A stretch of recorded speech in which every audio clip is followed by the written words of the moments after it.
এই শোনো না, আমাদের অন্ধবিশ্বাস চ্যানেলটি যারা এখনো সাবস্ক্রাইব করেননি প্লিজ সাবস্ক্রাইব করে দাও। আর অল্প কিছু সাবস্ক্রাইবার হলে 1,00,000 পরিবার হবে। সবাই প্লিজ সাবস্ক্রাইব এবং বেশি বেশি শেয়ার করে দাও প্লিজ। কি হয়েছে? বাড়িতে কেউ কিছু বলছে না কেন? আমার বাবা কোথায়? আর মায়ের কি হয়েছে? রাতের ভাঙা নরম কণ্ঠস্বরে বলে দিচ্ছে কতটা কষ্ট করে কথাগুলো বলল রাত। রুদ্ধ অসহায় চোখে রাতের দিকে তাকালো, আলতো করে মাথায় হাত বুলিয়ে দিয়ে বলল, বাবার অপারেশন শেষ হওয়ার আগেই মারা গেছে রাত। অনেক ক্রিটিক্যাল অবস্থা ছিল, রিস্ক ছিল, তবু অপারেশন করতে হয়েছে বাধ্য হয়েই। তোমাকে সকালেই বলা হতো কিন্তু বাবা মানা করায় বলেনি কেউ। মুহূর্তে থমকে গেল রাত। নিঃশ্বাস আটকে আসলো তার, যেন কেউ তার গলা চেপে ধরেছে খুব শক্তভাবে। হুট করে বুকটা কেঁপে উঠল তার। রুদ্ধের বলা প্রথম কথাটার পর আর কোনো কথা তার কানে যায়নি। বুকের ভেতরে শূন্যতা জমতে শুরু করলো। চোখের পলকে ভেসে উঠল চোখের সামনে বাবার হাসি মাখা মুখটা। হাজারো স্মৃতি হু হু করে ভেসে উঠে এলো তার মনে। বাবার হাসি ভরে নামাজ শেষে মাথায় হাত বুলিয়ে দেওয়া, চুপি চুপি কেনা চকলেট আইসক্রিম, বৃষ্টির রাতে জানালার পাশে বসে গল্প বলা, হাউ মাউ করে চিল্লিয়ে কেঁদে উঠল রাত। না, সত্যি বলুন, আমার আব্বু কোথায়? রাতের কণ্ঠস্বর ফেটে গেল। রুদ্ধ হঠাৎই রাতকে জড়িয়ে ধরে বুকের মাঝে চেপে ধরে। রুদ্ধ চুপচাপ তাকিয়ে রয়েছে রাতের দিকে, কিছু বলার মতো শব্দ খুঁজে পাচ্ছে না। কিভাবে বলবে কথা? সে ধীরে ধীরে রাতের মাথায় আলতো করে হাত রাখলো। কণ্ঠ নেমে এলো খুব নিচু স্বরে, যেন শব্দ ভারী হয়ে গেছে। কাঁদতে কাঁদতে চোখ মুখ অসম্ভব লাল হয়ে গেছে। শব্দ করে কাঁদছে রাত। রাতে হেঁচকে উঠে গেছে এতটুকু সময়ই। রাত ফুপাতে ফুপাতে বহুত কষ্টে অনুরোধ করে বলল, আমাকে আমার বাবার কাছে নিয়ে চলুন। যাব, আগে তাকে গোসল করে তারপরে নিয়ে দেখিয়ে আনবো। না, এক্ষুনি যাব আমি। আমাকে মাঝ পথে কথা থেমে গেল রাতের। জ্ঞান হারিয়ে লুটে পড়ল রুদ্ধের বুকে। আলতো হাতে তাকে আগলে নিল রুদ্ধ। ফুস করে নিঃশ্বাস ছেড়ে রাতকে কুলে তুলে বিছানায় শুয়ে দিয়ে বেরিয়ে পড়ল রুদ্ধ। নিচে বেরিয়ে রাতের বোন মাহাজাবিনকে রাতের কাছে যেতে বলল। পুরো খানবাড়ি থমকে আছে যেন। রাতের জ্ঞান ফিরেনি এখনো। রাতের মা কাঁদতে কাঁদতে আবারও অজ্ঞান হয়ে গিয়েছেন। মামি দুজনে জ্ঞানহীন পড়ে আছে খাটের উপর। বাড়ির সবাই নীরবে কেঁদে যাচ্ছে। রাতের আব্বুকে গোসল করাতে নিয়ে গেছে। জোহরের নামাজ শেষে তার জানাজা পড়ানো হবে। তারপর তাকে কবরস্থানে নিয়ে যাওয়া হবে দাফনের কাজ শেষ করতে। বাইরে থেমে থেমে বৃষ্টি পড়ছে। জানালার কাছে বিন্দু বিন্দু জল জমে যাচ্ছে। রুদ্ধকে বিয়ের পর এভাবে তার শ্বশুর বাড়ি আসতে হবে তা কল্পনা করেনি সে। খুব রাগ হচ্ছিল নিজের উপর। কিছুদিন আগে তার বাবা রাতকে নিয়ে খুলনা ঘুরে যেতে বলেছিল। সে যদি তখন মানা না করত তাহলে মেয়েটা তার বাবার সাথে দেখা করতে পারত। চাপা অপরাধ বোধ কাজ করতে লাগলো তার নিজের মধ্যে। সাথে ভয়ও হতে লাগলো যদি রাত তাকে ভুল বুঝে। নিস্তব্ধ হয়ে আছে সারা বাড়ি। রাতের বাবার দাফন কাজ সম্পূর্ণ করে বাড়ি ফিরল পুরুষরা। রাতের জ্ঞান এখনো ফেরেনি। রাতের মা কান্না করতে করতে ক্লান্ত হয়ে চুপ করে বসে আছেন। কারোর সাথে কোনো কথা বলছে না সে। রাতের জ্ঞান ফিরেছে 8 ঘন্টা হলো। এই 8 ঘন্টা একটা টু শব্দ করেনি সে। কারোর সাথে কথা বলেনি সে। কেউ তার সাথে কথা বলার সাহসও করেনি। রুদ্ধ যেতে চাইলেও যায়নি রাতের কাছে। ভাবলো কিছুক্ষণ একা থাকতে দেওয়া উচিত মেয়েটাকে। কিন্তু এবার তার চিন্তা হতে লাগলো মেয়েটার জন্য।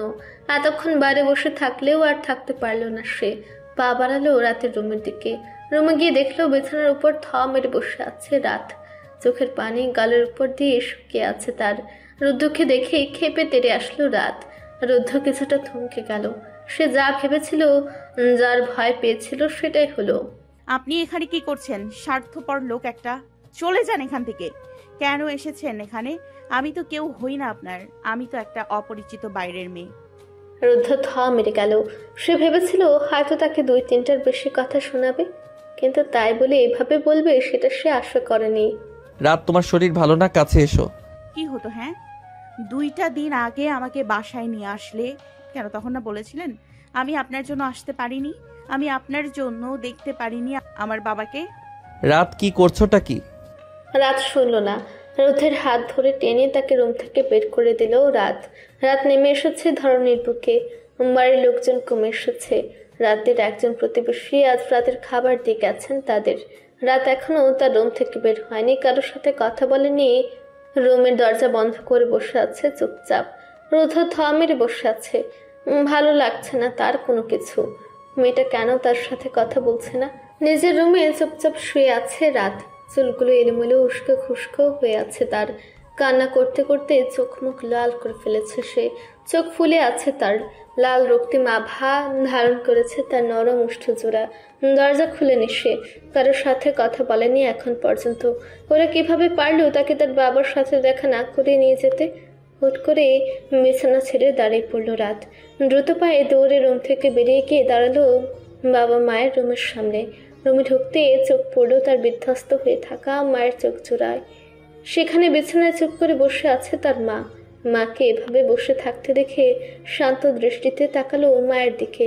তারপর দৌড়ে গেল আলনার তার আব্বুর জামাটার দিকে। আলনা থেকে ছু মেরে হাতে তুলে নিল জামাটা। নাক ডুবিয়ে দিল জামাই। চোখ বুঝে নিঃশ্বাস নিল সে। নাক দিয়ে টেনে নিল তার বাবার গায়ের গন্ধ। শব্দ করে জোরে কেঁদে দিল রাত। তার কান্নার শব্দে দৌড়ে এলো রুদ্ধ। রাতের কাছে গিয়ে বুকে আগলে নিল রাতকে রুদ্ধ। রাতের মা মেয়ের এমন কান্না দেখে নিজেও কেঁদে দিলেন শব্দ করে। রুদ্ধ নিজের বুকের সঙ্গে চেপে ধরল রাতের ছোট্ট মাথাটা। শান্ত স্বরে শোধালো, কাঁদে না রাত? কিন্তু রাত শুনল না রুদ্ধের কথা। সে জোরে জোরে আপু বলে ডাকতে থাকলো। রাতের সেই কান্না বাঁচতে থাকলো নিস্তব্ধ বাড়িতে। কেঁপে উঠল বাড়িটির প্রতিটি দেওয়াল। রুদ্ধ বহু কষ্টে রাতকে টেনে তুলে নিল কোলে। তারপর রাতের রুমের দিকে নিয়ে গেল রাতকে। বিছানার সামনে যেয়ে আলতো করে শুয়ে দিল রাতকে তার বিছানায়। রাতের কান্না থেমে গেছে ততক্ষণে। নিশ্চুপ হয়ে আছে রাত। থমকে গেছে যেন মেয়েটা। কিছুক্ষণ পরপর হেঁচকে তুলছে। রুদ্ধ আলতো করে মাথায় হাত বুলিয়ে দিল রাতের। মেয়েটাকে এভাবে দেখতে তার একদমই ভালো লাগছে না। বুক ব্যথা হচ্ছে তার। নিঃশ্বাস আটকে আসছে।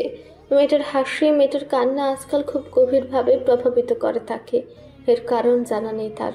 সে শুধু জানে তার রাত রঙ্গনাকে এভাবে কাঁদতে দেখে তার একটুও ভালো লাগছে না। আজ 3 দিন হয়ে গেল রাতের বাবা নেই। রাত নিশ্চুপ হয়েছিল এই 3 দিন ধরে। হুট করে বাবার মৃত্যু বেশ প্রভাবিত করেছে তার ছোট্ট হৃদয়কে। পানি ছাড়া কিছুই মুখে তোলেনি সে। কেউ জোর করেও খাওয়াতে পারেনি তাকে। পরে রাতের মা বাধ্য হয়ে নিজেকে শক্ত করে মেয়েকে কড়া ধমক দিয়ে খাইয়ে দিয়ে গিয়েছেন। বাড়িটা থমকে গেছে।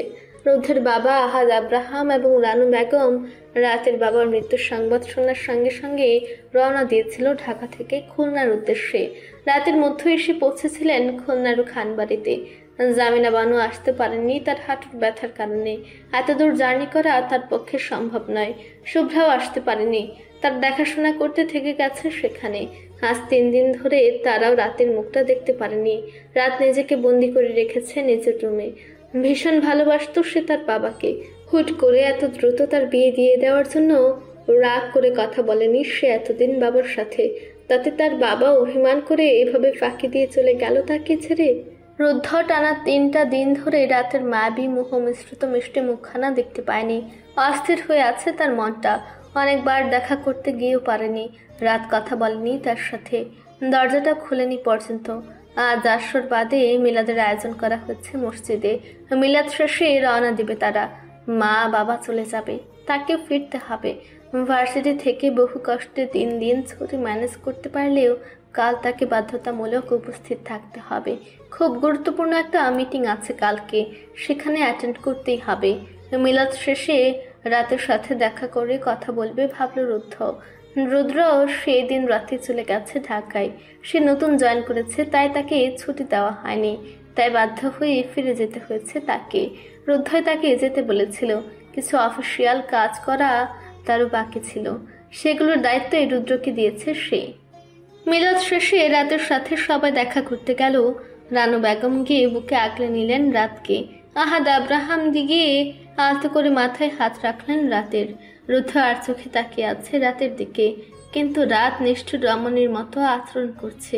রাত সবার সাথে বিনয়ের সঙ্গে হাসি মুখে কথা বললেও তার দিকে একবারও তাকায়নি। রাত তাদের সাথে ফিরে যাবে না আজ। কিছুদিন থাকবে এখানে। আহাদ আব্রাহামও রাজি হয়ে গেলেন রাতের কথায়। যাওয়ার আগে রানু বেগম চুমু এঁকে দিয়ে গেলেন রাতের মাথায়। রুদ্ধ সবার সামনে কিছু বলতে পারেনি। নীরবে বেরিয়ে আসতে হয়েছে তাকে। রাত কথা বলেনি রুদ্ধের সাথে। অভিমান করেছে সে। পুরোটার সময় চোখ নামিয়ে রেখেছিল সে। আজ 3 মাসেরও বেশি হয়ে গেল রাত খুলনায়। এই 90টা দিন একেবারের জন্য কথা হয়নি তার আর রুদ্ধের মধ্যে। এই কয়টা দিন কোনো মতে নিঃশ্বাস চেপে ধরে পার করেছে রুদ্ধ। এই কয় রাত কোনোভাবে ঘুমাতে পারেনি রুদ্ধ। বিছানায় ছটফট করেছে সে, কোনো কাজেই মন বসছে না তার। এই মুহূর্তে ভার্সিটির অফিস রুমে বসে আছে রুদ্ধ। চোখ মুখ লাল হয়ে আছে তার। ঠিকঠাক ঘুম না হওয়ায় প্রচন্ড মাথা ধরেছে তার। সকাল থেকে অসংখ্যবার রাতকে কল করেছে সে, কিন্তু রাত তার ফোন ধরেনি। এই নিয়ে 50 বার হয়ে গেছে সে ফোন করেছে রাতকে। এই মুহূর্তে খুব রাগ হচ্ছে তার। ক্লাস না নিয়ে বেরিয়ে পড়লো গাড়ি নিয়ে। খুলনার উদ্দেশ্যে বেরিয়ে পড়লো সে। এইভাবে আর সম্ভব না। কালকের মধ্যেই রাতকে ঢাকায় নিয়ে আসবে সে। দরকার পড়লে তুলে নিয়ে আসবে। শুনবে না সে রাতের কথা। সাহস কিভাবে হয় মেয়েটার তার সাথে কথা না বলার, তাকে এড়িয়ে চলার, তার ফোন না ধরার। প্রচন্ড রাগে চোখ মুখ লাল হয়ে গেছে তার। খুলনায় পৌঁছাতে পৌঁছাতে রাত হয়ে আসলো। খুলনায় বৃষ্টি হওয়ার কারণে সে দ্রুত গাড়ি চালাতে পারেনি। গাড়ি থেকে নেমে দাঁড়ালো রাতের বাড়ির সামনে। হালকা বৃষ্টি হচ্ছে তখন। রাতের নাম্বারে কল করেছে সে অনেকবার, কিন্তু রাত তার ফোন তোলেনি। ঘড়ির দিকে তাকে দেখলো রাত 11:30 বাজে। তারপর রাতের নাম্বারে একটা মেসেজ দিয়ে বৃষ্টির মাঝে গাড়িতে হেলান দিয়ে দাঁড়িয়ে পড়ল সে। বৃষ্টির অবাধ্য শীতল ফুটাগুলোকে পড়তে দিল তার উপর। অনেকদিন পেরিয়ে গেছে। ঠিক কতদিন রাত নিজেও এখন আর ঠিকঠাক মনে করতে পারে না। সময় এখানে আর ক্যালেন্ডারের পাতায় মাপা যায় না। এখানে দিনগুলো শুধু থেমে থাকছে, যেন জমে উঠে আর ধীরে ধীরে দুঃখে পরিণত হচ্ছে। যেন ঘরের এক কোনায় ফেলে রাখা পুরনো ওড়নার ভাঁজে লুকিয়ে থাকা ধূলিকণার মতো। চোখে পড়ে না, কিন্তু নিঃশ্বাস ঘিরে থাকে। চারপাশ বিষাদে পরিপূর্ণ। আকাশের রং বদলে গেছে অনেকদিন আগে। সেই নীল আর ফিরে আসেনি। এখন আকাশ ধূসর অবিচল ভারী। সূর্য যেন লুকিয়ে গেছে কোথাও, কিংবা অভিমানে আলো দিতেই ভুলে গেছে। মেঘেরা ভেসে বেড়ায় ছায়ার মতো, মুখ গম্ভীর করে, বুকে গোপন যন্ত্রণা চেপে। বাতাসে এক অদ্ভুত শীতলতা। কোনো ঠান্ডা নয়, কিন্তু যেন হৃদয়ের ভেতরকার সব উষ্ণতা শুষে নিচ্ছে। গাছগুলো থেমে গেছে। ডালে পাখি বসে নেই, পাতারা নড়ে না। তারা যেন গভীর বিষণ্ণতায় ডুবে আছে, আর নিঃশব্দে অপেক্ষা করছে এক অজানা শেষের। রাত জানে এই অপেক্ষার শেষ নেই। এই শহরের রাস্তাগুলো যেন হাঁটতে হাঁটতে ক্লান্ত হয়ে পড়েছে। কারো পার শব্দ নেই, কেবল মাঝে মধ্যে শোনা যায় দূর থেকে ভেসে আসা কোনো নামহীন কুকুরের হাহাকার বা ছাদের কার্নিশে জমে থাকা জলের ফোঁটা নিঃশব্দ পতন। অনেকদিন পেরিয়ে গেছে, কিন্তু কেউ আসেনি তাকে নিতে, এমনকি রুদ্ধ না। প্রকৃতি যেন এক অদৃশ্য সুখ বইছে বুকের ভেতর। আজকের দিনটা যেন সেই সব দিনগুলোর মধ্যে একটা, যেখানে আকাশ কাঁদতে পারে না, কিন্তু চোখে তার জল থেমে থাকে। আর রাত, সে শুধু তাকিয়ে থাকে নিঃশব্দ মেঘের দিকে, যেখান থেকে কোনো চিঠি আসে না, কোনো ডাক পড়ে না, শুধু নিঃসঙ্গতা নামের শব্দহীন বৃষ্টির মতো। খুলনার আকাশ থমথমে হয়ে আছে। বৃষ্টি হচ্ছে থেমে থেমে, কিছুক্ষণ পর পর। রাত নিজের রুমে দোলনায় বসে দোল খাচ্ছিল আর বাবার সাথে কাটানো মুহূর্তগুলো ভাবছিল। এই মুহূর্তে নিজেই নিজেকে সান্ত্বনা দিচ্ছে সে। বাবা তাকে নিজের হাতে ফল কেটে না দিলে কখনো সে তা মুখে দিত না। বাবার সাথে কথা না বলে কখনো ঘুমাতো না। আর এমন আবহাওয়ায় তার বাবা নিজের হাতে সবজি খিচুড়ি রান্না করতেন। এমনও দিন আছে রান্না হতে হতে মাঝরাত হয়ে যেত। রাতও অপেক্ষা করতে করতে ঘুমিয়ে পড়তো। তখন তার বাবা তাকে আদর করে ঘুম থেকে উঠিয়ে নিজ হাতে খাইয়ে দিত। রাতের হুট করে আবার কান্না পেল। সে উঠে গিয়ে রুমের দক্ষিণ সাইডে থাকা জানালাটা খুলে দিল। জানালার সামনে বিশাল সাদা রঙ্গন গাছ দেখা যায়। এই গাছটা তার জন্মের আগে লাগানো হয়েছে। তার বাবা প্রায় সময় এই গাছটার গল্প করত তার সাথে। ছোটবেলার অনেক স্মৃতি আছে এই গাছের সাথে তার। প্রায় সময় তার বাবা গল্পগুলো বলতো রাতকে। একবার রাত এই গাছের ফুল নিয়ে খেলা করতে করতে ফুলের কলি নাকে ঢুকে ফেলেছিল। সেই গল্পটা খুব মজা করে বলেছিল তার বাবা তাকে। সেই স্মৃতিটুকু মনে পড়তে হেসে ফেলল রাত। গাছটার দিকে তাকে মৃদু স্বরে রাত আব্বু বলে ডেকে উঠল। সে জানে কখনোই উত্তর আসবে না, তবু সে কথা বলতো। নিশীথের স্তব্ধ বাতাসে ভেসে এলো মাটির গন্ধে মেশানো কাঁচা রঙ্গনাট সুভাষ। যেন কি শূন্যে ছুড়ে দিল এক অনাবিল প্রেমের চিঠি। গাছের পাতায় জমে থাকা জলের ফোঁটাগুলো ধীরে ধীরে ঝরে পড়ছে। এক একটি শব্দ যেন মৃদু কবিতা। সে বৃষ্টির নরম ছোঁয়ায় রাতের গা মেখে উঠল ভেজা আলোয়। রাত চোখ বুজে দাঁড়িয়ে থাকলো বারান্দার কিনারায়। বাতাসে ভেসে আসার সুবাসটুকু যেন হৃদয়ের গভীরে টেনে নিল, যেন বহুদিনের চেনা কোনো অনুভূতিটা ফিরে এসেছে, স্মৃতির মতো মায়াবী, দুঃখের মতো মধুর। রাতের মনে হলো এই মুহূর্তটা ধরে রাখতে পারলে খুব ভালো হতো। তখনই ফোনে টুং করে ছোট্ট একটা বার্তা আসলো। না চাইতেও রাতের মনোযোগ চলে গেল সেদিকে। হাতে নিয়ে ফোন অন করে তাকাতে জল জল করে উঠল, চোখের সামনে ভেসে উঠল আননোন নাম্বার থেকে আসা ছোট্ট একটি বার্তা। রাত মনোযোগ দিয়ে দেখলো মেসেজটা দেখেই কানে বাজতে থাকলো রুদ্ধের কণ্ঠস্বর, যেন রুদ্ধ ধমকের সুরে বলছে, 5 মিনিটের মধ্যে নিচে নেমে আসবে, এর 1 সেকেন্ডও এদিক ওদিক হলে তুলে নিয়ে যাব আমি তোমাকে। রাত মেসেজটা দেখে থামকালো কিছুক্ষণ। এই বদলোকটার পাগলামি করার শখ হলো কেন এই রাতে? কপাল কুঁচকে ভাবতে থাকলো রাত। তারপর উড়না গায়ে জড়িয়ে ধীর পায়ে নিচে নেমে গেল। বাড়ির সদর দরজা খুলে গেটের দিকে এগিয়ে গেল রাত।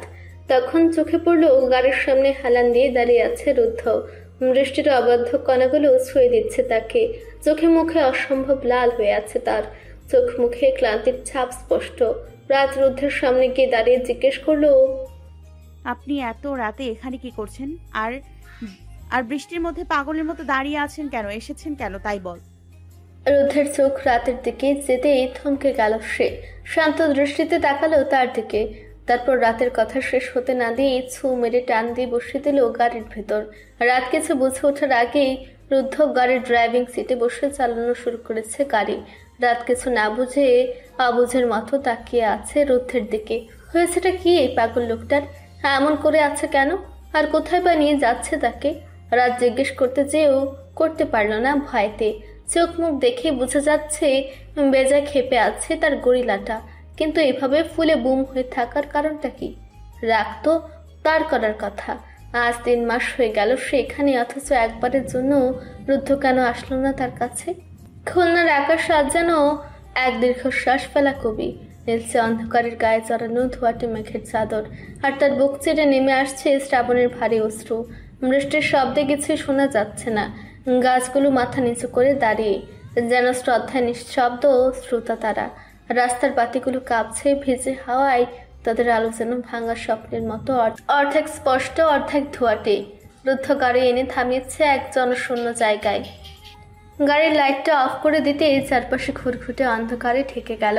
আলতো করে ঢুক গিলে ফেললো রাত। ভয় করছে তার।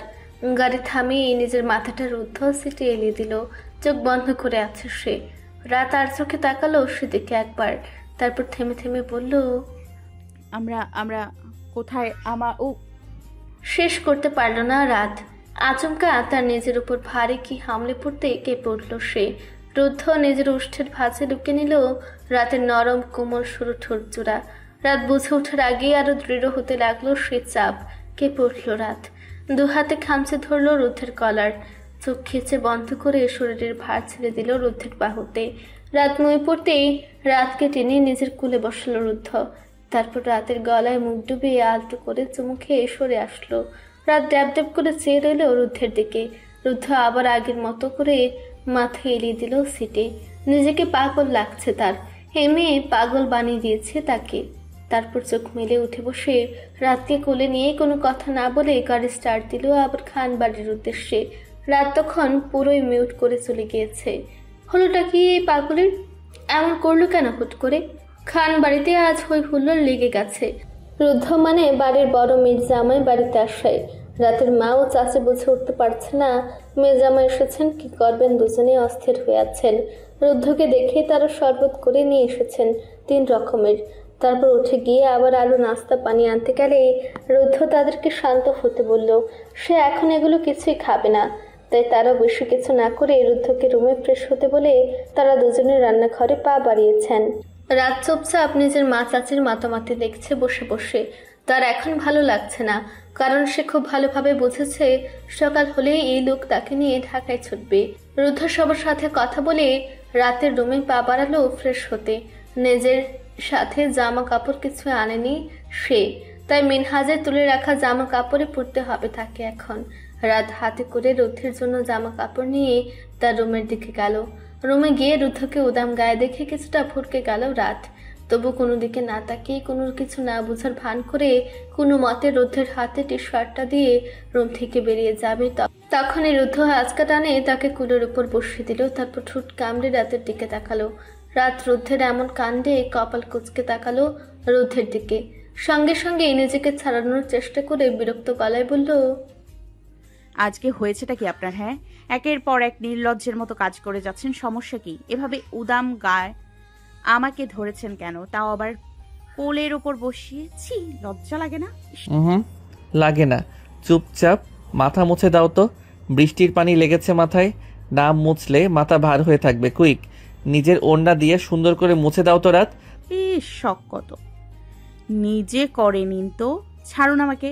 তোমার জঙ্গলিপনা পরে দেখবো। সো পেঙ্গুইনের মতো পরে লাফাও, আগে যেটা বলেছি সেটা করো। রাত এবার আর কোনো কথা বলল না। চুপচাপ তার পরনের সুতির ওড়নাটা দিয়ে আলতো হাতে রুদ্ধের মাথা ভালোভাবে মুছে দিল। মাথা মোছা শেষ হতেই রুদ্ধের দৃঢ় বন্ধন থেকে নিজেকে ছাড়িয়ে নিয়ে রান্নাঘরে দৌড় দিল রাত। রুদ্ধ সেদিকে তাকিয়ে ঠোঁট কামড়ে হাসলো। তারপর ফোন বের করে জরুরিভাবে একটা ইমেল পাঠিয়ে দিল। আজ ক্লাস না নিয়েই কাউকে কিছু না জানিয়ে চলে এসেছে সে। ঘন্টাখানেক হবে না তার মধ্যে রাত এসে রুদ্ধকে নিচে নিয়ে গেল খাবার খেতে। এত রাতে বেশি কিছু করতে পারেনি তারা। কবুতরের মাংস রান্না করেছিল রাতের জন্য কাঁঠালের বিচি দিয়ে। রাতের খুব পছন্দ বলে আজ দুপুরে এটাই করেছিল। সেটা রাতের জন্য কিছুটা তুলে রেখেছিল। রুদ্ধকে এখন সেটা রাতের মা দিচ্ছে দেখে বিরক্তিতে রাতের কপাল কুঁচকে এলো। ঝটপট তারা রুদ্ধের জন্য গলদা চিংড়ি রান্না করেছে, গরুর মাংস এবং টিকিয়া করেছে। তবে রান্না করার আগে রাতের কাছে শুনে নিয়েছে যে রুদ্ধ কী খেতে ভালোবাসে তা। রুদ্ধ নিজের জন্য এই মাঝরাতে এত কিছু করতে দেখে কিছুটা লজ্জিত বোধ করলো। তার হঠাৎ এমন কাণ্ডের জন্য এই মানুষগুলোকে এখন কষ্ট করতে হচ্ছে ভাবতে রাগ হলো নিজের উপর। আলতো গলায় রুদ্ধ রাতের মাকে বলল, আম্মা, এত রাতে এত কিছু শুধু শুধু কষ্ট করে করতে গেলেন কেন? একটা ডিম ভেজে দিলেই তো হতো শুধু। আসলে আম্মা, আমি আসার আগে রাতকে অনেকবার কল করেছি, কিন্তু আপনার মেয়ে আমার কল ধরেনি। আরে ওই নাম্বার বলতে গিয়ে ও চুপ হয়ে গেল রাত। কারণ এখন কিভাবে বলবে যে সে নিজের জামাইয়ের নাম্বারটা পর্যন্ত নিজের ফোনে সেভ করে রাখেনি, আর ফোন আজকে সাইলেন্ট করে এক কোনায় ফেলে রেখেছিল বলে সে খেয়াল করেনি রুদ্ধের কল। আর চোখে তাকালেও সে রুদ্ধের দিকে, যে কিনা এখন চুপচাপ আপন মনে খেয়ে যাচ্ছে। খাওয়া দাওয়া শেষ করে রুদ্ধ বললেন সে আগামীকাল সকালে রাতকে নিয়ে ঢাকার উদ্দেশ্যে রওনা হবে। তার কথা শুনে রাতের মা মানা করলেও রুদ্ধের ব্যস্ততা শুনে আর মানা করতে পারেনি। তাদের কথার মাঝে রাতের ছোট ভাই মিনহাজ এসে সালাম দিল রুদ্ধকে। আসসালামু আলাইকুম দুলা ভাই, কখন আসলেন আপনি? এই তো ঘন্টাখানেক আগেই। ও, চলে যখন এসেছেন তাহলে এখন এই চুনিটাকে নিয়ে যান। অনেক জ্বালিয়েছে এই 3 মাস। বলেই হা হা করে হেসে দিল মিনহাজ। রুদ্ধ ঠোঁট কামড়ে হেসে দিল। উচ্চ স্বরে হাসার স্বভাব তার নেই, তবে মিনহাজের কথা শুনে হাসতে বাধ্য হলো। রুদ্ধের ঠোঁট কামড়ে হাসার দিকে তাকাতেই রাতের চোখ আটকে গেল। এলোমেলো চুলের কালো টি শার্ট পরিহিত ব্যক্তিটির হাসিটা যেন আকাশের মতোই নির্মল ঠেকলো রাতের কাছে। এতদিনে রুদ্ধকে রাত অল্প বিস্তর হাসতে দেখেছে বলে মনে পড়ে না। রুদ্ধের দিকে হা করে মন্ত্রমুগ্ধের মতো চেয়ে তাকিয়ে থাকলো সে। কথাবার্তা শেষ করে রুদ্ধ রাতে রুমে এসে শুয়ে পড়ল। অন্যদিকে রাত ঠোঁট ফুলে বসে আছে। সে যা ভেবেছিল তাই হচ্ছে এখন। সে বুঝেছিল যে রুদ্ধ তাকে সকালে ঢাকা নিয়ে যাবে। সে এখন চাইলেও কিছু বলতে পারছে না, কারণ 3 মাস যাবৎ সে এখানে পড়ে আছে। এতদিন এখানে থাকাও ঠিক না, বিষয়টা ভালো দেখায় না। রুদ্ধ রুমে ঢুকে রাতকে নিজের সবকিছু গুছিয়ে নিতে বলে চোখে হাত দিয়ে শুয়ে পড়ল। প্রচন্ড মাথা ব্যথা করছে তার। শোয়ার আগে রাতকে শাসিয়ে বলে দিয়েছে, সবকিছু প্যাক করা হয়ে গেলে চুপচাপ আমার পাশে এসে ঘুমিয়ে পড়বে। লাফাতে লাফাতে বাইরে যেতে না দেখি যেন, তাহলে খবর আছে তোমার। বলে আবার চোখ বুজে শুয়ে পড়ল রুদ্ধ। রাত সেদিকে তাকিয়ে ভেঙচি দিল। নিজের রুমে বসে নিজের ব্যাগপত্র গুছাচ্ছে রাত। তার বুক শেলফে থাকা বইগুলো এক এক করে সব ঢোকাচ্ছে সে। তখনই বইগুলোর মাঝে থাকা হালকা গোলাপি রঙের কাপড়ের মলাটের একটা ডায়েরি বেরিয়ে এলো। রাত ডায়েরিটা ধরে মুচকে হাসলো। খুব ছোটবেলা থেকে লেখালেখির শখ তার। এই ডায়েরিটা তার 18তম জন্মদিনে নিজেকে উপহার দিয়েছিল সে। ব্যাগপত্র গুছিয়ে বেরিয়ে পড়ল তারা ঢাকার উদ্দেশ্যে। সকালে খুব ভোরে ঘুম থেকে উঠেছিল রুদ্ধ। ঘুম থেকে উঠে রাতকে টেনে হিঁচড়ে উঠালো সে।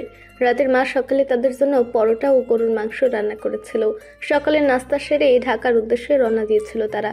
বাসায় আসতে আসতে দুপুর হয়ে গেছে। এসে দেখে বাড়িতে রাতকে দেখতে অনেক মেহমান এসেছে। রাত কোনো মতে নিজের ব্যাগপত্র নিয়ে উপরে গিয়ে ফ্রেশ হতে গোসল করে নিল। রুদ্ধ তাকে রুমে দিয়ে বেরিয়ে গেছে। তখনই তার শাশুড়ি মা আসলো তাকে শাড়ি পরিয়ে দিতে। আসবো রাত? নারী কণ্ঠের কথায় রাত চুল মোছা থামিয়ে দরজার দিকে তাকিয়ে দেখলো রানু বেগম দাঁড়িয়ে আছে। গাল প্রসারিত করে হেসে রাত বলল, মা আসুন না, অনুমতি নেওয়ার কি আছে? যখনই মন চাবে চলে আসবেন। অবশ্যই আছে, প্রত্যেকেরই প্রাইভেসি থাকে। যাই হোক, গোসল হয়েছে? কথা বলতে বলতে রাতের পাশে বসলো রানু বেগম। জি মা, হয়েছে। মা, উনি কোথায় গেছেন? ও নিচে আছে আর সবার সাথে কথা বলছে। আয় তোকে শাড়ি পরিয়ে দেই। তারপর রাতকে তৈরি করে দিলেন তিনি। রাতের হাস্যোজ্জ্বল চেহারায় হাত বুলিয়ে দিলেন। রাতের অমায়িক কথাবার্তায় বেশ সন্তুষ্ট সে রাতের উপর, যেন এমনটাই আশা করেছিলেন। মিষ্টি হেসে রাতের কপালে মমতাময়ী একটা চুমু দিয়ে বলল, তুই তাহলে গয়নাগুলো পরে তৈরি হয়ে নে, আমি রুদ্ধকে পাঠিয়ে একটু পর তোকে নিচে নিয়ে যাব, কেমন? রাত শাশুড়ি মায়ের দিকে তাকিয়ে মিষ্টি করে হাসলো। তার স্বামীর মতোই শান্তশিষ্ট ও চাপা স্বভাবের রানু বেগম রাতকে মনে মনে স্নেহ করলেও বাহ্যিক ব্যবহারে তা প্রকাশ কমই করেন। শাশুড়ির কাছে মায়ের আদর পেয়ে রাতও অনেক বেশি আপ্লুত হয়। প্রজ্বলিত হেসে মাথা নাড়িয়ে সম্মতি দেয়। রানু বেগম আর সময় ব্যয় না করে বেরিয়ে আসে নিচে। এখন অনেক কাজ তার। রানু বেগম বেরোতেই রাত এক হাতে ভর দিয়ে উঠে আয়নার সামনে দাঁড়িয়ে শাড়িটা নিজের গায়ে ধরল। লাল রঙের জামদানি, খুব সুন্দর ডিজাইনের কাজ করা। আগের যুগের হলেও শাড়িটি বেশ নজর কাড়া আর স্নিগ্ধতায় মোড়ানো। শাড়িটা দেখেই বোঝা যাচ্ছে কতটা যত্ন ও ভালোবাসা নিয়ে আগলে রাখা হয়েছিল এটাকে। রুদ্ধ ঘরে ঢুকে শার্টের হাতা ভাঁজ করতে করতে রাতের দিকে এক পলক চেয়ে চোখ ফিরিয়ে নিয়ে আবারও ধপ করে তাকালো। গাঢ় লাল রঙের শাড়ি রাতের হলদে ফর্সা গায়ে বেশ নজর কাড়া লাগছে। কোমর সমান চুলগুলো দিয়ে টপ টপ করে পানি পড়ছে। মন্ত্রমুগ্ধের মতো চেয়ে রইল রুদ্ধ। ইদানিং মেয়েটাকে যেন তার চোখে একটু বেশি সুন্দর লাগে। পর মুহূর্তে আবার নিজের ভাবনার ইতি টেনে ঘুরে অন্যদিকে পা বাড়ালো রুদ্ধ। শুনুন। রাতের ডাকে থেমে তাকায় রুদ্ধ। রাত একটু এগিয়ে এসে রুদ্ধের সামনে বরাবর দাঁড়ালো। আবদার করে বলে উঠল, আজকেও আপনি সাদা রঙের ওই পাঞ্জাবিটা পরুন না। কেন? জানি না কেন, পরুন না।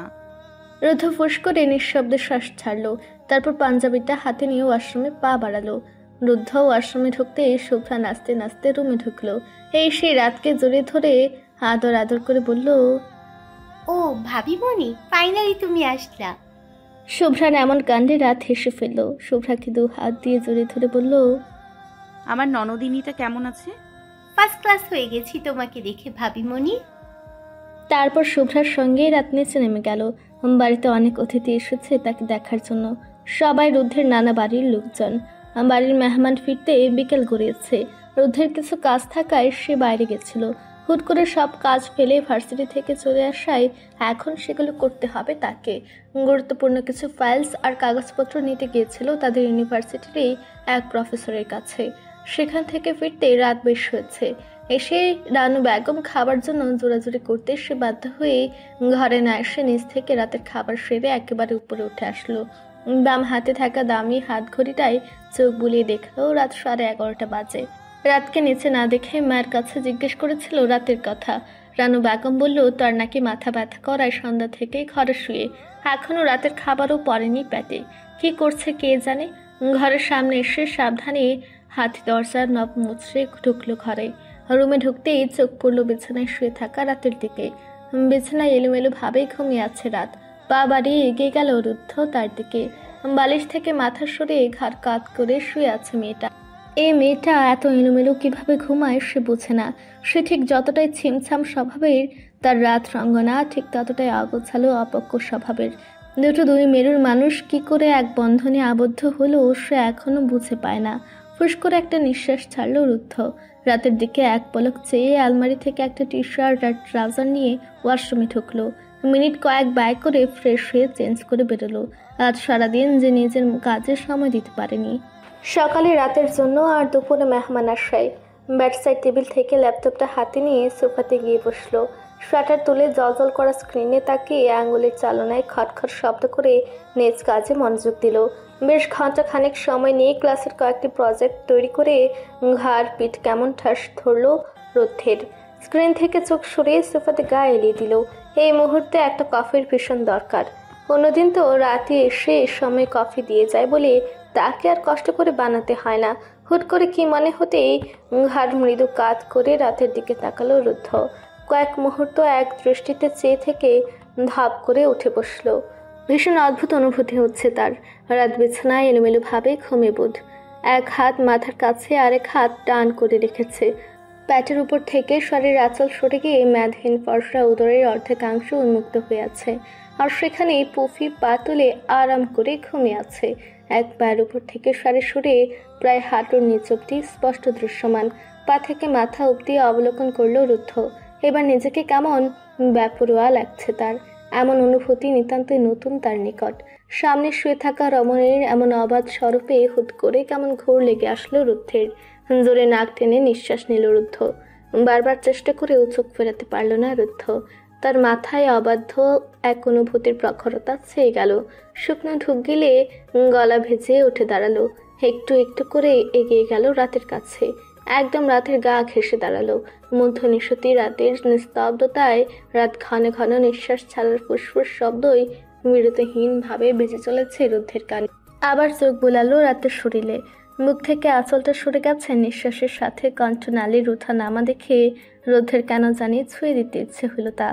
অর্ধ উন্মুক্ত প্যাটের কম্পন মাত্র ছাড়িয়ে রুদ্ধের সারা বদনে তরতর করে নিষিদ্ধ অনুভূতির জোয়ার বইয়ে দিল। পট করে চোখ বন্ধ করে নিল রুদ্ধ। সে কিছুতেই এমন চিন্তা ভাবনা আনতে পারে না। শরীর ঘুরিয়ে ফিরে দাঁড়ালো। এ দৃশ্য আর এক মুহূর্তও সে অবলোকন করতে চায় না। এগিয়ে গিয়ে লাইট বন্ধ করে ড্রিম লাইট বন্ধ করে দিয়ে সে সচেতন হয়ে শুয়ে পড়ল। তবু না চাইতেও অবাধ্য দৃষ্টি আবারও চলে গেল রাতের দিকে। মাঝখানে দূরত্ব কমিয়ে এগিয়ে গেল রাতের নিকট। পফি শুয়েছিল তাদের মাঝে। তাকেও এক হাতে আলতো করে তুলে আরেক পাশে শুয়ে দিল সে। তারপর আস্তে করে এক হাতের কোনোয় ভর দিয়ে আতশোয়া হয়ে রাতের গায়ের উপর ঝুঁকে রাতের পায়ের কাছের কাপড় ঠিক করে দিল।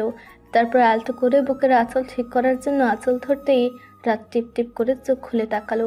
শরীরে ঠান্ডা শীতল শক্ত হাতের স্পর্শ পেয়ে ঘুম ছুটে গেল রাতের। কেঁপে উঠল ঘুমের মধ্যই। পিটপিট করে চোখ খুলে তাকালো সে। সামনে তাকাতেই নিজের খুব কাছে আবিষ্কার করলো রুদ্ধকে, যার এক হাত তার বুকের উপর স্থির হয়ে থমকে আছে।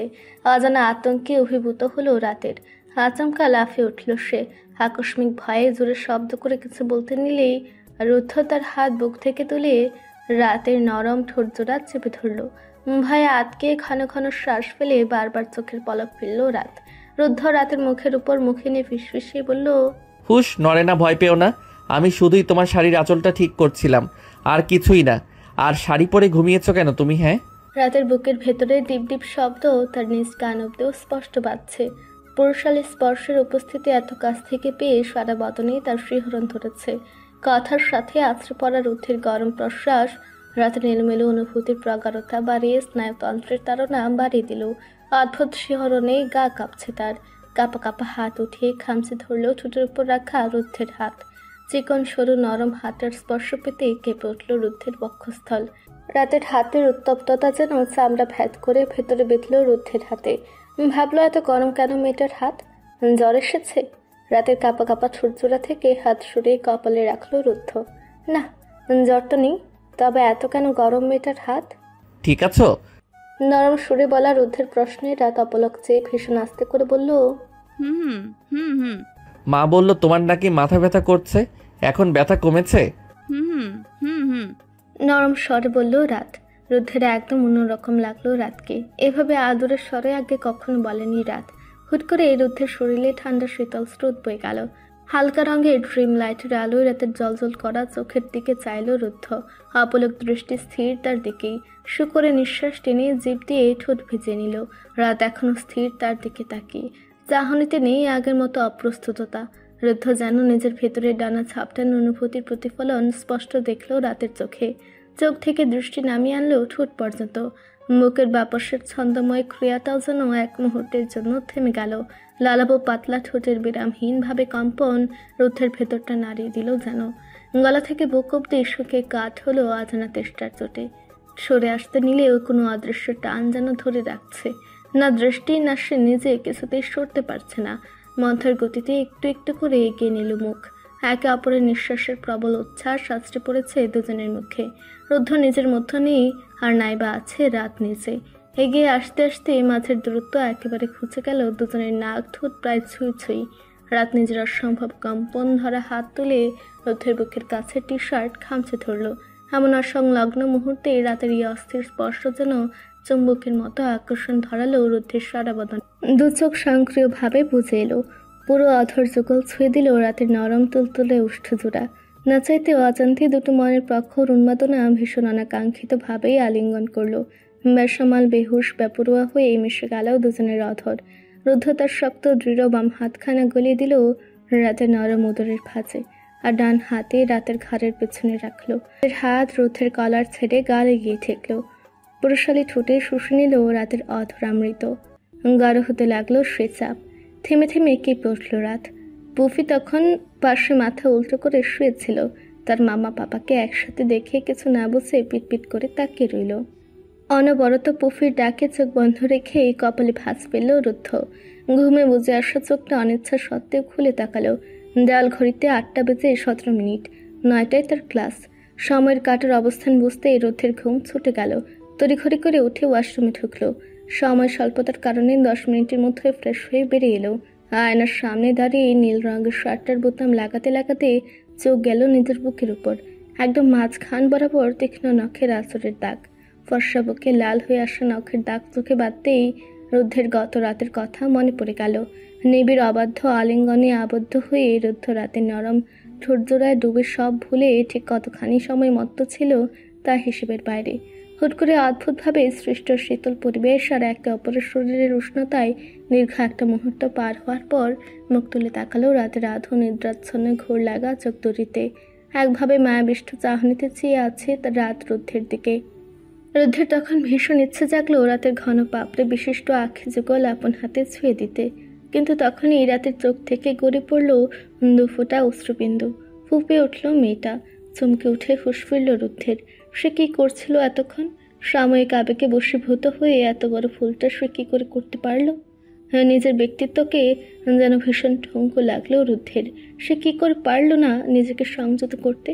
এক ঝটকায় উঠে গেল রাতের উপর থেকে। তার উপর রাতের চোখের পানি তার ভেতরে অপরাধবোধ তরতর করে বাড়িয়ে দিল। রাতের কোমল মোহ মিশ্রিত মায়াবী মুখের অশ্রু বিন্দুতে তাকিয়ে রুদ্ধ নিজেকে অনেক বড় অপরাধী মনে করে। তড়িৎ গতিতে সরে আসলো রাতের কাছ থেকে ভীষণ অপ্রতিভ হয়ে রাতকে বলল, রাত, আই এম সরি রাত পাখি, আমি আসলে এমনটা করতে চাইনি। আহা, কাঁদছো কেন? তোমাকে কাঁদাতে চাইনি তো, কি করে হয়ে গেল আমি বুঝতে পারিনি। তুমি কেঁদো না রাত, প্লিজ। পুরো কথা শেষ করতে পারল না রুদ্ধ।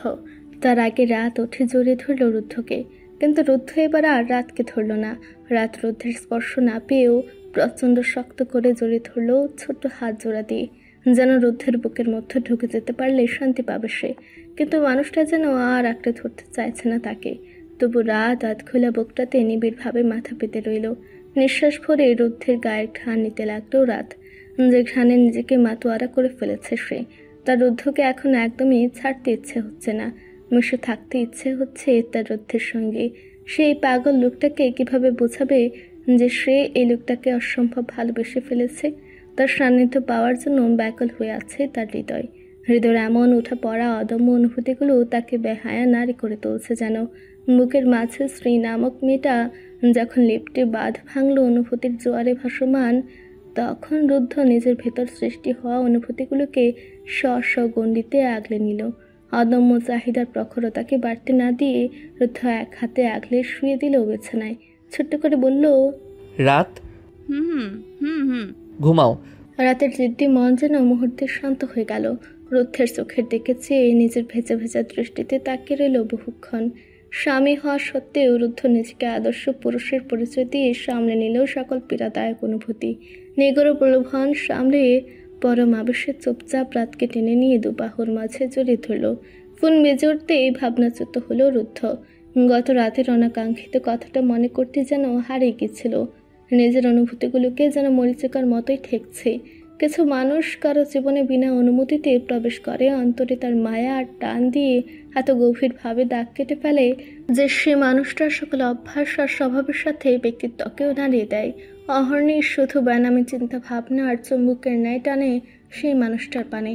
অতল চিন্তা ভাবনায় ডুবে গেল রুদ্ধ। নিজেকে যেন আজ বড্ড অচেনা লাগছে। আয়নার সামনে দাঁড়িয়ে নিজের প্রতিবিম্বকে সে চিনতে পারছে না। আসলে কি সে সেই আগের মানুষটা, যে কিনা কিছুদিন আগ পর্যন্ত বিয়ে নামক বেড়া জ্বালিয়ে নামে অতিষ্ঠ ছিল? মনের খোরাকে যে আদৌ বিশ্বাসী ছিল না, আজ কি হলো তার? এইটুকু মেয়েটা তাকে কি করে ফেললো? রাত নামক মেয়েটা এখন তাকে চুম্বকের মতো টানছে নিজের দিকে। অজানা ছটফটানিতে অজস্র অহেতুক অনুভূতি জড়ো হয়। ধাপ করে চোখ বন্ধ করে ফেলল রুদ্ধ। ব্যাস, আর ভাবতে চায় না এসব নিয়ে। সে ভুল করে ফেলেছে, আর সে ভুল নিয়ে আর ঘাটতে চায় না। রেডি হয়ে পেছন ফিরে ব্যাগটা হাতে নিতে গেলে দেখলো ব্যাগের পাশে ধোয়া ওঠা কফির কাপটা রাখা। কাপটা হাতে নিয়ে দেখলো এখনো বেশ গরম। কফিটা যে রাতে রেখে গেছে এই নিয়ে কোনো সন্দেহ নেই তার। নিশ্চিত যখন সে বাথরুমে ছিল তখন রেখে গেছে। চোখের সামনে না এসেও এই ছোট্ট যত্নটা বেশ লাগলো রুদ্ধির। মুচকি হেসে কাপটা হাতে তুলে নিল। ড্রয়িং রুমে আহাদ আব্রাহামের সাথে রানু বেগম আর জামিনা বানু বসে ব্যস্ত আলোচনায়। রুদ্ধকে দ্রুত পায়ে নেমে গটগট করে বেরোতে দেখে জামিনা বানু প্রশ্ন করলো, দাদু ভাই খাবে না? ঘুম ভাঙতে দেরি হয়ে গেছে কলিজা, আসি, অলরেডি অনেক লেট হয়ে গেছে, আজ থাক যান বলে দ্রুত পায়ে বেরিয়ে গাড়িটা বের করে স্টার্ট করে ছুটল ভার্সিটির উদ্দেশ্যে রুদ্ধ। আজ ভার্সিটিতে যায়নি রাত, যদিও তার রুদ্ধ জানতো না, পরে জেনেছে। সে ভেবেছিল রাত হয়তো তার থেকে পালাতে তাকে না জানিয়ে ভার্সিটিতে চলে গিয়েছিল। দারোয়ান দরজা খুলে দিতেই কার গাড়িটা গ্যারেজে ঢুকে পার করে বেরিয়ে এলো রুদ্ধ আর রুদ্র। রুদ্ধ এক হাতে ব্যাগটা ধরে আর এক হাতে টাই ঢিলে করতে করতে বড় বড় পা ফেলে বাড়িতে ঢুকে সোজা ঘরের দিকে যেতে কেউ ফিরে এলো। ভাবলো দাদিমার সাথে দেখা করে তারপরে রুমে যাবে। আচ্ছা তাই জামিনা বানুর রুমের সামনে যেতেই নরম কণ্ঠের হাসির শব্দে পা দুটো থামিয়ে দাঁড়ালো। জামিনা বানুর ঘরের দরজাটা সামান্য ঠেলা দিতে দেখলো রাত আর জামিনা বানু বিছানায় আধশোয়া হয়ে গল্প করছে। জামিনা বানু গল্প করছে আর রাত সেসব শুনে একটু পর পর খেলখেল করে হেসে উঠছে। রুদ্ধ শতভাগ নিশ্চিত যে তার দাদিমা রাতকে তার ছোটবেলার গল্প শোনাচ্ছে। রাতের হাসির চমকে গোল গাল দুটো টকটক করে উঠছে। আজ যেন একটু বেশি সুন্দর লাগলো রাতকে রুদ্ধের চোখে। এক রাতের মাঝেই রাত তার রাত রঙ্গনার সৌন্দর্য যেন 2 গুণ বৃদ্ধি পেয়েছে। স্বামীর ভালোবাসা পেলে নাকি মেয়েদের রূপ বেড়ে যায়। কাল রাতে রুদ্ধের ওইটুকুনি ছোঁয়া দেখি তবে রাতকে আজ এত বেশি সুন্দর লাগছে। এসব ভাবতেই রুদ্ধ নিজেকে দুটো গালি দিল। এসব কি ভাবছে সে? দিন দিন জ্ঞান বুদ্ধিও কি লোপ পাচ্ছে তার? যা নয় তা ভেবেই চলেছে। নিজের অহেতুক ভাবনাকে অগ্রাহ্য করে ঘরে এসে ঢুকলো রুদ্ধ। হাতের ব্যাগটা রেখে পরনের শার্টটা খুলতে দেখলো বিছানার উপর তার তোয়ালে আর পরার জন্য টি শার্ট আর ট্রাউজার আগে থেকে সাজিয়ে রাখা। ভ্রুযুগল সামান্য কিঞ্চিত করে হাত তুলিয়ে বাথরুমে ঢুকলো। খানিক বাদে শাওয়ার নিয়ে বেরোতে দেখলো টেবিলের উপরে শরবতের গ্লাস রাখা। রুদ্ধ খুব স্বাভাবিকভাবে এই গ্লাসটা তুলে চুমুক দিল, যেন সে আগে থেকে জানতো ওইটার কথা। হুট করে রুদ্ধের মনে হলো তার রাজরঙ্গনা তার চিন্তা ভাবনা আর ধ্যান ধারণার সাথে দৈনন্দিন কাজেও জড়িয়ে যাচ্ছে। হাতের গ্লাসটা রেখে দম করে বিছানায় শুয়ে পড়লো। বেশ ক্লান্ত লাগছে, একটা ঘুম দিলে ফ্রেশ লাগবে। মিনিট খানেকের মাথায় ঘুম চোখ লেগে আসতে গালে নরম কিছুর খোঁচা লাগলো। ঘুমের ঘুরে ব্যাপারটা পুরোপুরি বুঝতে না পারলেও বেশ ভালোই লাগছে রুদ্ধের। ঘুমের ঘুরে পাশ ফিরে নরম জিনিসটাকে জোরে ধরে মুখ লাগালেই মুচকি হেসে ফেলল রুদ্ধ। পুফে বালিশের উপর গুটিসুটি হয়ে বসে আছে। রুদ্ধ তাকাতে নীলাশ চোখ জোড়া মুখ জলজল করে বলল, ম্যাও। রুদ্ধ তাকে জড়িয়ে ধরল। রুদ্ধের সে খোলা বারান্দায় চুপচাপ বসে আছে রাত। সেখানে বসে বসে নতুন গাছগুলোকে দেখছে। সে ছিল না এ বাসায় 3 মাস যাবৎ। এই 3 মাসের বাগানে অনেক পরিবর্তন লক্ষ্য করেছে রাত। লাল পদ্ম ফুলের টবটার পাশে সাদা রঙের পদ্ম ফুল এনে লাগিয়েছে রুদ্ধ। তার পাশে হলুদ কমলার সংমিশ্রণে একটি গোলাপ গাছ, যেখানে অনেক গোলাপ ফুল ফুটে আছে। রাত অবাক হয়ে তাকালো গোলাপগুলোর দিকে। পাশে নীল রঙের শতমূল গাছ। এই লোকের গাছের কালেকশন এত সুন্দর সুন্দর গাছ কাছে ভেবে হিংসে হচ্ছে তার। ইস, এত সুন্দর ইউনিক জিনিসগুলোই কেন রুদ্ধের হতে হবে? যদিও রুদ্ধ নিজেও আরও বেশি ইউনিক একজন পার্সন। রুদ্ধ আবরার আব্রাহাম প্রচণ্ড গম্ভীর শান্তশিষ্ট রাশভারী স্বভাবের। রুদ্ধ বরাবরই মারাত্মক পড়ুয়ার স্বভাবের ছেলে। পড়াশোনাটা তার জীবনে নেশার মতোই কাজ করত। স্কুল কলেজ সব জায়গায় পড়াশোনার জন্য ব্যাপক খ্যাতি ছিল তার। শুধু পড়াশোনাতেই সে থেমেছিল না, খেলাধুলা, গান বাজনা আর সব কিছুতেই দক্ষতা ছিল তার। নটরডেম কলেজের শিক্ষার্থী ছিল রুদ্ধ। বিদেশে পড়াশোনা করার ইচ্ছা থেকেই অক্সফোর্ড ইউনিভার্সিটিতে অ্যাপ্লাই করলেও সেখানে চান্স হয়নি তার। পরবর্তীতে ক্যামব্রিজ ইউনিভার্সিটিতে সুযোগ পায় সে। যদিও তার দৃঢ় ইচ্ছা ছিল তার বেস্ট ফ্রেন্ড রায়ানের সাথে হার্ভার্ড থেকে পড়াশোনা শেষ সমাপ্ত করবে, কিন্তু কপাল হয়তো সায় দেয়নি তার সেই ইচ্ছার সাথে। ভার্সিটি প্রাঙ্গণে সেই খ্যাতি আরও বেড়েছিল তার। লন্ডনের নাম করা ক্যামব্রিজ ইউনিভার্সিটিতে সফটওয়্যার ইঞ্জিনিয়ারিং নিয়ে পড়াশোনা করেছে সে। সেখান থেকে গ্র্যাজুয়েশন সমাপ্ত করেছিল। পরবর্তীতে মাস্টার্স কমপ্লিট করে দেশে ফিরেছিল রুদ্ধ। বয়স তার বর্তমানে 27। তবে পড়াশোনার প্রতি অদম্য আগ্রহ আর অনুসন্ধিতার কারণে রুদ্ধ আর তার রায়ান সহ বন্ধুরা মিলে লন্ডনে থাকা অবস্থাতে ক্যামব্রিজ ইউনিভার্সিটিতে স্টাডি রিসার্চের জন্য অ্যাপ্লাই করেছিল। আবেদনটা করেছিল দেশে ফেরার কয়েকদিন আগেই, কিন্তু মা, দাদিমা সহ বাবা সকলে অস্থিরতার জন্য সে দেশে আর বেশি দিন থাকতে পারেনি। একমাত্র ছেলেকে দূরে রাখার ইচ্ছে তাদের কখনো ছিল না। শুধু লন্ডনে পড়াশোনা করার রুদ্ধের তীব্র ইচ্ছের কাছে হার মেনে রাজি হয়েছিল, কিন্তু পরবর্তীতে তাদের জন্যই তাড়াতাড়ি ফিরতে হয়েছে। ভালো ভার্সিটি থেকে ফার্স্ট গ্রেডে গ্র্যাজুয়েট হওয়ায় আর মাস্টার্স কমপ্লিট করায় দেশে এসে অনতিবিলম্বে প্রফেসরের পেশায় নিযুক্ত হয়েছিল, কিন্তু সেই আবেদনটা পেন্ডিংই ছিল। দীর্ঘ সময় পর নোটিশ এসেছে অ্যাপ্রুভিংয়ের। তাই আর এত বড় সুযোগটা হাতছাড়া করতে চাচ্ছে না সে। তার জীবনের অনেক পরিকল্পনা ছিল, হুট করে বিয়ে হয়ে যাওয়ায় সব কিছু যেন থমকে গেল। প্রসেসটা ডিউরেশন টানা 6 মাস তাকে দেশের বাইরে থাকতে হবে। এই বিষয়ে আলোচনা করছিল সে তার বন্ধুদের সাথে। এই ছোট্ট স্বপ্নের চারি সে কিছুতেই হাতছাড়া করতে চায় না, কিন্তু তার তো চিন্তা রাতকে নিয়ে। পরক্ষণে সে ভাবল সে তো এটাই চেয়েছিল, তাহলে কেন এখন তার খারাপ লাগছে? হুট করে মাথা গরম হয়ে গেল তার। কলের উপাসে থাকা রায়ানকে সহ তার বাকি বন্ধু আর্য, অন্ময়, আয়াজ, জাইন, তাইমুর সবাইকে ছাড়তে লাগলো। তাদের এই 7 জনের গ্রুপে লিডার হচ্ছে রুদ্ধ, যে এই রিসার্চটার কাজে তাদের লিড করবে। আচমকা রুদ্ধকে এভাবে রেগে যেতে দেখে তারা সবাই অবাক হলো। পরক্ষণেই রায়ান বলল, বউ রেখে আসতে হবে ভেবে ব্যাটার মাথা খারাপ হয়ে গেছে। এই বলে সব মজা নিতে শুরু করলো রুদ্ধের সাথে। রুমে ঢুকতে রুদ্ধের বজ্র কণ্ঠে কাউকে ধমক দিতে শুনতে লাফিয়ে উঠল রাত। রুমে ঢুকে বারান্দায় তাকাতে দেখলেও রুদ্ধ ফোনে কথা বলছে, কাউকে ফোনে ঝাড়ছে খুব। মনে হচ্ছে সামনে পেলে গিলে ফেলতো তাকে। রাগে রুদ্ধের চোখ মুখ লাল হয়ে আছে, কপালে নীল রঙের শিরাগুলো স্পষ্ট ফুটে উঠেছে। আচ্ছা, লোকটার চোখগুলো এত লাল কেন হয়েছে? রাত বেশ কয়েকবার লক্ষ্য করেছে লোকটা রেগে গেলেই চোখগুলো রক্তের মতো লাল হয়ে যায়। এমনটা কি শুধুই জল্লাদ লোকেদেরই হয়? রাত আনমনে চেয়ে রইল রুদ্ধের দিকে। কপাল আর কানের পেছন দিয়ে ঘাম টপকে পড়ছে রুদ্ধের। ষড়যন্ত্রের স্থানের অ্যাডাম অ্যাপেলটার ওঠানামা করছে কথার সাথে। হুট করে এমন গরমে একরস হিম হাওয়া বয়ে গেল রাতের অন্তঃস্থল জুড়ে।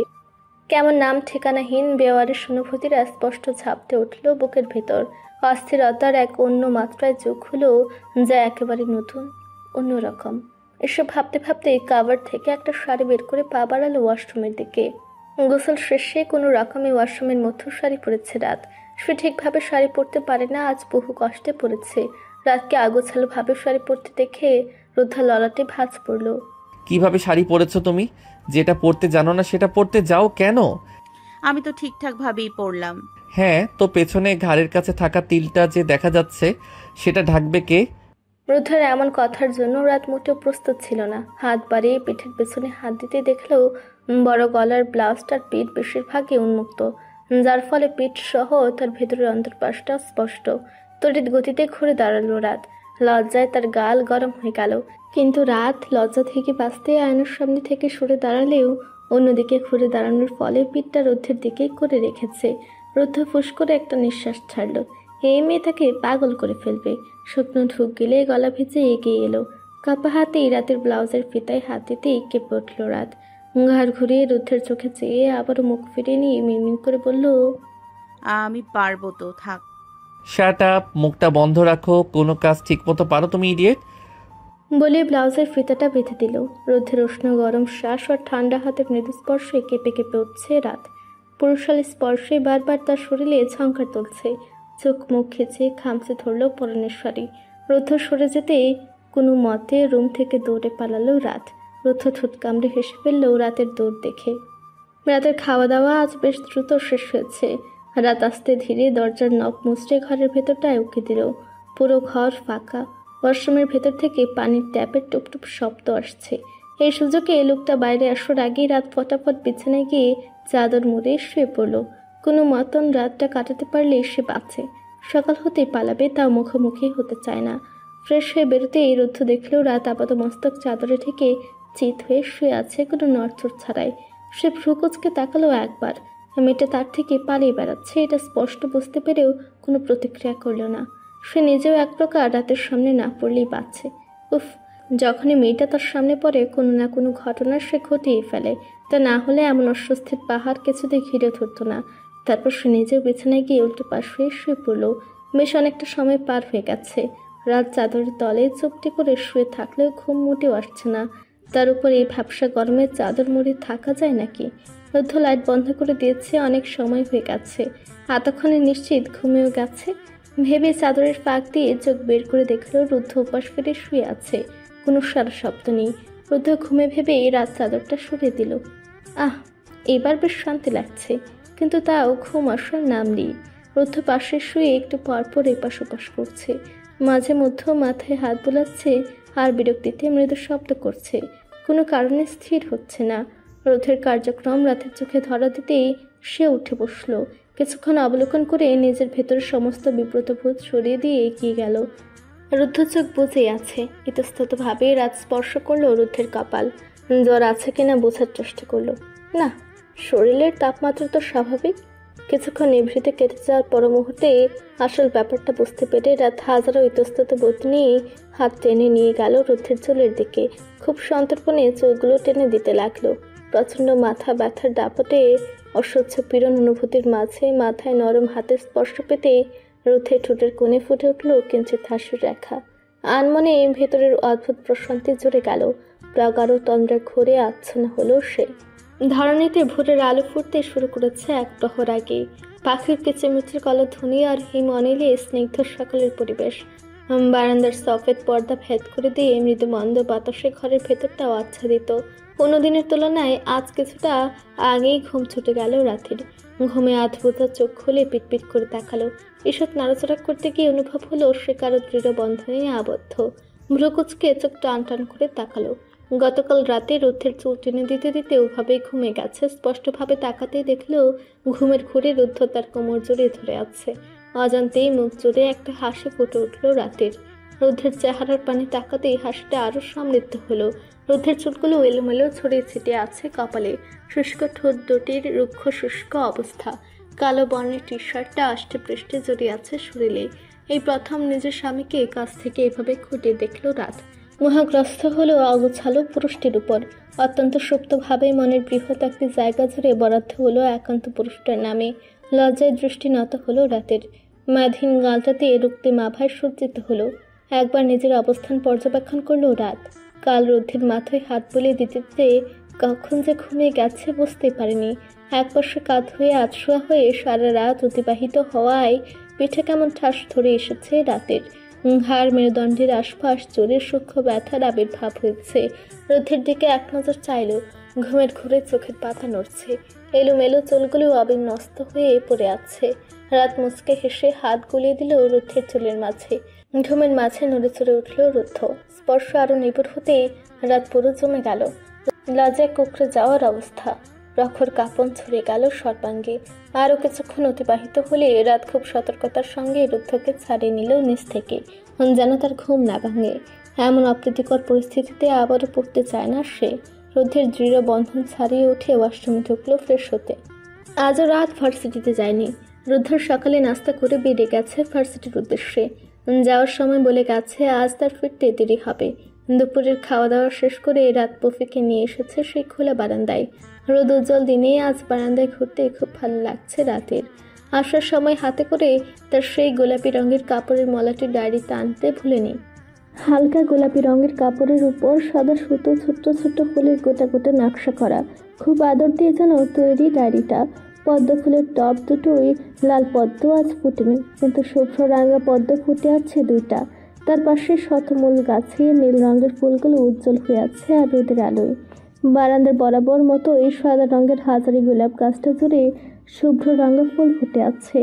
তার উপর দিয়ে নীল রঙের একজোড়া প্রজাপতি দোল পাখি একসঙ্গে উঠছে। তাদের দিকে তাকিয়ে মিষ্টি করে হাসল রাত। অজান্তে মনে পড়ে গেল তার নিজস্ব বজ্জাত লোকটার কথা। মন ভালো আজ তার খুব। তার শখের ডায়েরিটাতে যে প্রথম অক্ষর রুদ্ধির নাম হবে তা সে নিজেও ভেবে রাখেনি।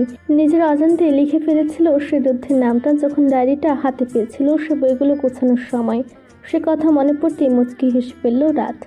তারপর পুফিকে খুলে তুলে উঁচু করে ঘুরতে থাকলো বারান্দায়।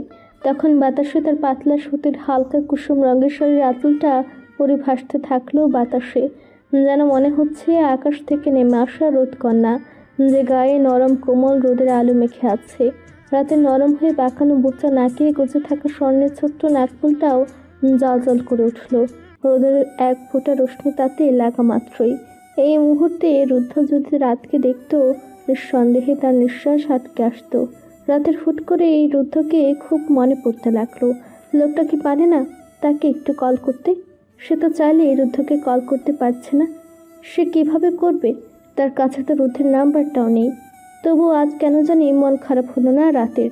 ছাদের এক কোণে অসংখ্য ছোট্ট ছোট্ট কাঠ বেলি ফুটে আছে, সেখান থেকে একটা ফুল ছিঁড়ে রাত নিজের কানে গুজে গুনগুনিয়ে গিয়ে উঠল, দেখতে বর বর কিন্তু আস্ত বর একটা জুটে গেছে কপালে, দেখতে হ্যান্ডসাম কিন্তু ফেলুরাম, ফেসে গেছি আমি অকালে, কফিনে ফেলেছি গর্ত করে, কদিনে গিয়েছি জ্বলে পুড়ে, গেল না আর এই জীবন। আমায় ছেড়ে এ আজব হ্যাডিক। রাত 12টার একটু আগে বাড়িতে ফিরেছে রুদ্ধ। দেরি করে ফেরায় বাইরে থেকে খেয়ে এসেছে শ্রেয়াজ। রুদ্র সাথে ছিল আজ তার। রুদ্র আলাদা অ্যাপার্টমেন্টে থাকছে এখন। রুদ্ধ কিছুটা বিরক্ত হয়ে চারপাশে চোখ বুলালো। বাড়ি ফেরার পর থেকে এখন পর্যন্ত রাতের মুখটা দেখেনি সে। কোথায় আছে মেয়েটা? ঘড়ির ছোট কাটা একটার ঘর ছুতেই ঢাং শব্দ করে অ্যালার্ম বেজে উঠল। সাথে রুদ্ধ আবারও চোখ ঘুরে সময় দেখে নিল। এ দিয়ে যে কতবার ঘড়ির দিকে তাকালো সে তার হিসাব নেই। রাত 1টা বেজে গেল, অথচ এখনও মেয়েটা ঘরে আসলো না। এখন রাত ঘরে না আসায় বেশ চিন্তা হচ্ছে। কয়েকবার বিছানায় গা এলিয়ে এপাশ ওপাশ করেও ঘুম আসেনি। ভাবনার মাঝে খট করে শব্দ করে দরজার নব মুচড়ানোর শব্দে তড়িৎ ঘাড় ঘুরে তাকাতে দেখলো রাত ঘরে ঢুকলো। রাতকে দেখে রুদ্ধ কিছু একটা বলতে নেবে তার আগে কোনো দিকে না চেয়ে ওয়াশরুমে ঢুকে গেল রাত। ওর যাওয়ার পানি হাঁ করে চেয়ে রইল রুদ্ধ। কয়েকবার চোখ পিটপিট করলো, সে বোঝার চেষ্টা করলো হুট করে আবার কি হলো। মিনিট 5 পর ওয়াশরুমের দরজা খোলার শব্দে চোখ ফিরে নিয়ে হাতে রাখা বইয়ের দিকে মনোযোগ দিল। রাত ফ্রেশ হয়ে বেরিয়ে এসে নিজের কাজে ব্যস্ত হয়ে পড়লো কোনো দিকে না তাকিয়ে। ড্রেসিং টেবিলের সামনে দাঁড়িয়ে হাতে পায়ে অলিভ অয়েল মাখছে রাত। রুদ্ধ আর চোখে লক্ষ্য করছে রাতকে, আর ভেতরে ভেতরে ফুঁসছে মেয়েটার সাহস কত ভাবা যায়। এমন একটা ভাব করছে যেন এই ঘরে কেউ নেই। কই, অন্যান্য দিন তো এসে পাক করে মাথা খেয়ে ফেলতো, আর আজ কি না ঘুরে দেখছে না। বেশ কিছুক্ষণ পার হওয়ার পরেও রাতের কোনো হেলদোল নেই। সে আপন মনে আয়নার সামনে দাঁড়িয়ে তার লম্বা চুলে বেনি করছে। ধাপ করে হাতের বইটা বন্ধ করে দিল রুদ্ধ। হুট করে এই মেজাজটা তার বিগড়ে গেল। রাত তার সাথে কথা বলছে না, এই বিষয়টা বেশ বিরক্ত করলো তাকে। খাট থেকে নেমে এসে রাতের পেছনে দাঁড়িয়ে বলল, কোথায় ছিলে তুমি? রাত আয়নার দিকে তাকে নিজের চুল দেখতে দেখতেই বলল, হুম। রুদ্ধ বিরক্ত হয়ে চোখ বন্ধ করে ফেললো। তারপর আবার বলল, বলেছি কোথায় ছিলে তুমি? কিন্তু এবারেও রাত রুদ্ধের দিকে একবারও তাকালো না। সে আবার নিজের চুলের দিকে নজর দিয়ে বলিয়ে বলল, হুম। এবার মেজাজ খারাপ হলো রুদ্ধের। আশ্চর্য, সমস্যা কি মেয়ের? মাথার সমস্যা আছে নাকি? হুটহাট হয় কি মেয়েটার, তা বুঝে উঠতেই পারে না সে। এবার বেশ জোরে বলল রুদ্ধ, থাপ্পড় খাবা কিন্তু রাত। কোথায় ছিলে তুমি? কিন্তু এবারেও রুদ্ধের কথাকে পুরোপুরি অগ্রাহ্য করে রাত ঘুরে বিছানার দিকে যেতে নিলেই রুদ্ধ পেছন থেকে খাপ করে ওর হাতটা ধরে ফেলল। রাতকে নিজের দিকে ফিরিয়ে এক ধাক্কায় বিছানার উপর ফেলে দিয়ে হাঁটুতে ভর দিয়ে রাতের উপর ঝুঁকে রাতের 2 হাত বিছানার সাথে চেপে ধরে। আকস্মিক আক্রমণে রাত বাক্য শব্দ হারিয়ে হত বিহব্বলতার চূড়ান্তে পৌঁছে গেছে। কিছু বুঝে ওঠার আগে রুদ্ধকে নিজের ভীষণ কাছে আবিষ্কার করলো। রুদ্ধের তীক্ষ্ণ চোখ জোড়ায় চোখ পড়তে কেঁপে উঠল সে। রুদ্ধের খাড়া নাকটা তার ছোট্ট বুচে নাকের ডাগায় ছুঁই ছুঁই অবস্থায় প্রায়। রুদ্ধের পুরো পাতলা ঠোঁটধরা আর গাল ভর্তি হালকা সদ্য ওঠা খোঁচা খোঁচা দাড়িতে এই সুদর্শন পুরুষকে সজ্ঞা নিয়ে আরও একবার নিজের এত কাছে দেখে অযাচিত চিন্তা ভাবনায় মস্তিষ্ক অনিরেট হয়ে গেল। রুদ্ধকে সে সবসময় ক্লিন শেভে দেখেছে, ইদানিং ব্যস্ততার কারণে হয়তো সে শেভ করতে ভুলে গেছে। মনে মনে রাত ভাবলেও ভালো হয়েছে যে রুদ্ধ ভুলে গিয়েছিল, না হলে রুদ্ধের এই রূপ দেখে সে মুগ্ধ হতে পারত কিভাবে। অসম্ভব সুদর্শন এই লোকটাকে যে তার সবভাবেই ভালো লাগে। নিজেকে সংযত চিত্তে কিছু বলতে নেবে তার আগে রুদ্ধ হেসে বলল, নিয়মিত ভালোবাসার গল্প শুনতে এবং পড়তে আমাদের অন্ধবিশ্বাস চ্যানেলটি সাবস্ক্রাইব করে পাশে থাকা বেল আইকনটি ক্লিক করুন। ধন্যবাদ সবাইকে।